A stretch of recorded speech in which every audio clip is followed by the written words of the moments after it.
Avez-vous conscience que l'humain peut être cruel? Savez-vous jusqu'où l'homme peut aller pour l'argent? Connaissez-vous le réchauffement climatique, la déforestation ou encore le trafic? Des animaux mignons ou bien terrifiants, parfois drôles ou bien ennuyants. Mais lisez dans leurs regards, comprenez leurs gestes ou bien même regardez leur corps.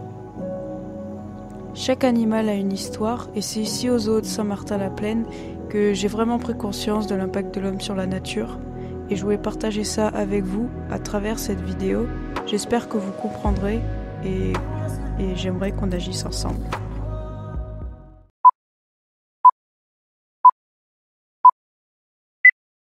Déjà pour commencer, l'homme a évolué, mais en évoluant, il en veut toujours plus et toujours aller plus loin jusqu'à la folie. On construit des routes, coupe les arbres pour installer des usines, et tant qu'on y est, on brûle, ça va plus vite. On plante des arbres dans la forêt amazonienne pour produire la fameuse huile de palme qu'on peut trouver dans la plupart des produits industriels. Bien évidemment, c'est dur de se nourrir dans certains pays, alors qu'est-ce qu'on fait? On entasse des milliers de vaches, oui, pour faire du bon steak, et bien évidemment de l'argent, et tout ça, ça pollue plus qu'un avion. Et les animaux dans tout ça? Eh bien on va parler de ça tout le long de la vidéo, mais également qu'est-ce qu'on a fait vraiment de génial à Saint-Martin-la-Plaine. On a beaucoup parlé d'écologie également, donc je vais vous en parler dans cette vidéo. Eh bien je vous laisse découvrir tout ça, et c'est parti!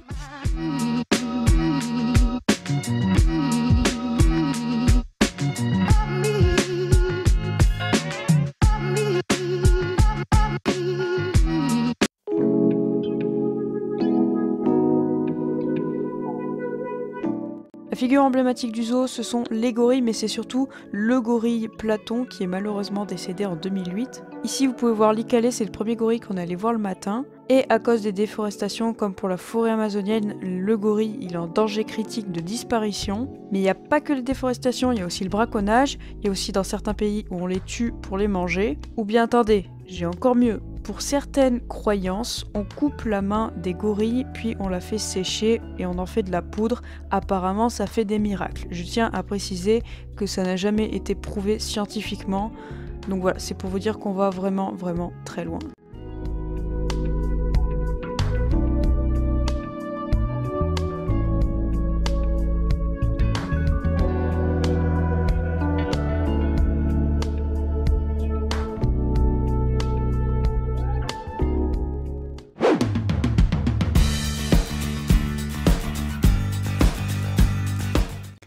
Une de mes activités préférées au zoo, c'est quand on a nourri les perroquets. Ici, ce sont les arachloroptères. Et comme vous pouvez le voir, ils ont un gros bec crochu qui leur permet de casser les graines. C'est d'ailleurs pour cela qu'on a pris 2 bonnes pinces pour leur donner les noix, parce que personnellement, je n'aimerais pas me coincer les doigts dans leur bec. Bref, donc on se préoccupe de l'espèce toujours à cause de la déforestation, mais aussi à cause de la capture d'animaux vivants.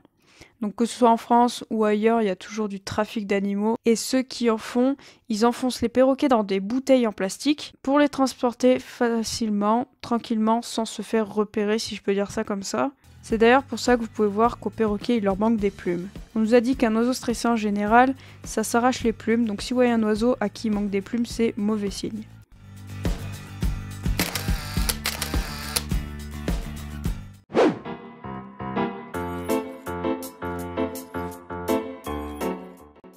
On est ensuite rentré dans la salle pédagogique où ils avaient fait une jolie exposition avec des œufs, des crânes, des plumes, plein de choses intéressantes.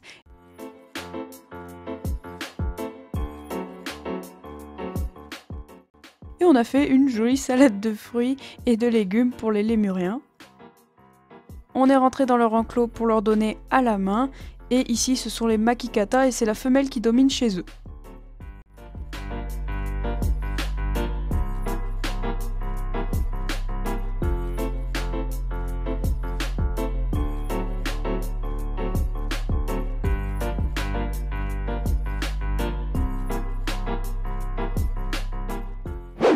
Alors là, c'est vraiment ma partie préférée, mais s'il vous plaît, ne partez pas pour ceux qui ont la phobie. Si vous avez la phobie, cachez-vous les yeux, je n'en sais rien, mais écoutez-moi. Car la majorité des gens ont peur des reptiles, ils sont très mal vus à cause du rôle qu'on leur donne dans les films et dans les dessins animés, alors que j'ai envie de vous dire, c'est carrément le contraire. Le serpent, c'est d'ailleurs ce qu'on conseille à un débutant qui veut adopter un animal. Pourquoi? Parce que ça ne bouge pas de la journée et vous pouvez partir en vacances tranquillement sans lui donner à manger pendant 3 semaines presque. Donc là nous avons porté le python royal, soit le bal python ou encore le python boule. Celui-ci c'est le plus facile à élever et c'est aussi le plus docile. Dites-moi d'ailleurs en commentaire si vous avez des serpents chez vous ou d'autres reptiles. Celui-ci il est pas venimeux mais il tue ses proies par constriction. C'est-à-dire qu'il s'enroule autour d'eux pour les étouffer. Comme on nous a dit, votre serpent ne va pas s'entourer autour de vous pour vous tuer, ça va lui demander beaucoup trop d'énergie juste pour manger au final. En plus, il va vous digérer pendant longtemps quoi. Voilà, donc j'ai beaucoup aimé porter le serpent. En plus, c'est hyper intéressant le fait de le toucher. Voilà, c'est pas du tout ce que j'imaginais. On a ensuite porté le dragon barbu. Ça, j'adore. C'est une espèce qui n'est pas en danger. Par contre, il y a beaucoup d'abandon. Soit parce que les gens s'informent mal, ou soit parce qu'on oublie que ça peut vivre jusqu'à 12 ans. Et la facture d'électricité, ça va faire mal.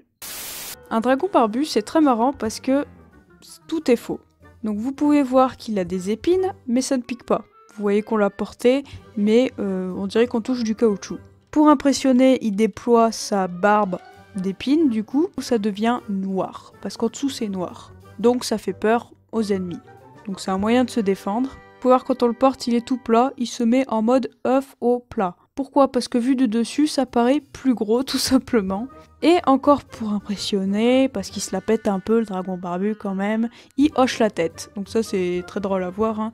Il hoche la tête de haut en bas, et ça c'est pour impressionner, pour montrer qui domine, c'est lui le chef. C'est pour ça que le dragon barbu, c'est un animal que j'aime bien. Voilà, donc n'oubliez pas que les reptiles, ce sont juste les animaux qui ont eu pas de bol, et qui ont eu surtout le mauvais rôle dans les films. Le pauvre petit être sans défense.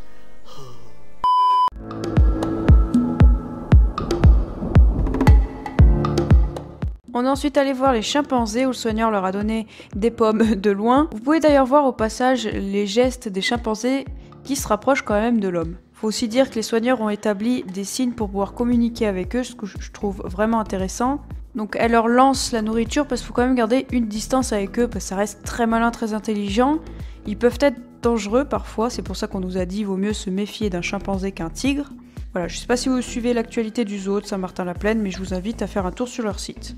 D'ailleurs, je sais pas si vous avez vu, mais ils sont capables de fabriquer des lances pour aller attaquer notre tribu. Donc là, on n'est pas loin de la planète des singes quand même.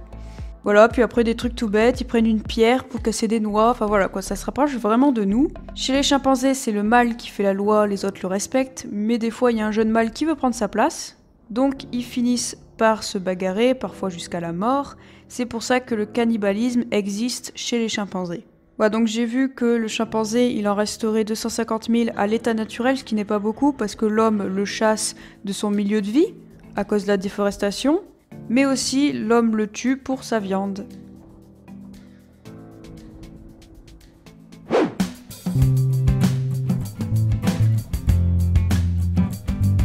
Et pour finir cette matinée en beauté, nous sommes allés donner à manger à ces drôles de singes qui sont les sakis à face blanche. Les mâles ont le visage blanc et les femelles ne l'ont pas.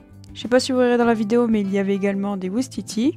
Alors malgré la déforestation et le braconnage, l'espèce n'est pas en danger. C'est une activité que j'ai vraiment adoré faire. Voilà, on a tous tenu le bac chacun notre tour et c'était vraiment super drôle de voir les singes sauter de branche en branche jusqu'à sauter sur toi. Voilà, ça faisait flipper, mais c'était vraiment marrant à faire.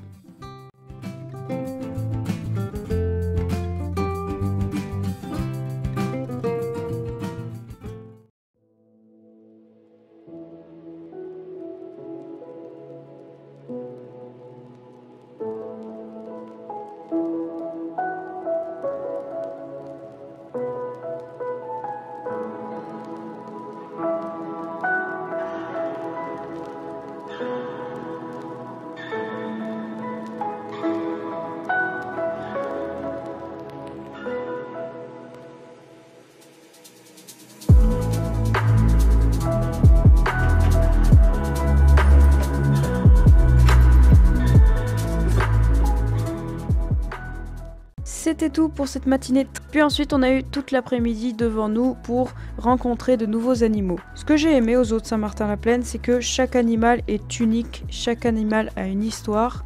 La plupart ont un passé douloureux, malheureux. D'ailleurs, je vous ai mis cet ours-là qui n'arrêtait pas de faire des allers-retours, seulement cet ours-là. Et il y avait une pancarte ici où c'est écrit pourquoi. Je vous l'ai filmé, vous mettrez pas si ça vous intéresse.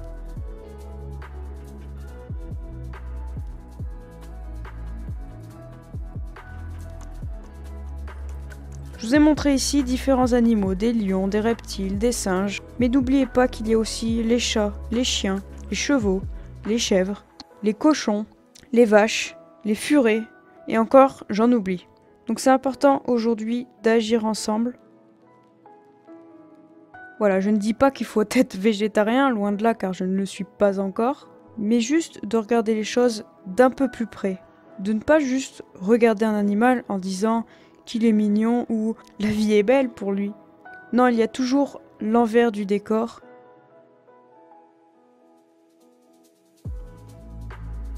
Je vous mets ici plusieurs pages Instagram, plusieurs chaînes YouTube qui parlent de ça et que vous pouvez signer des pétitions pour réagir, pour changer les choses.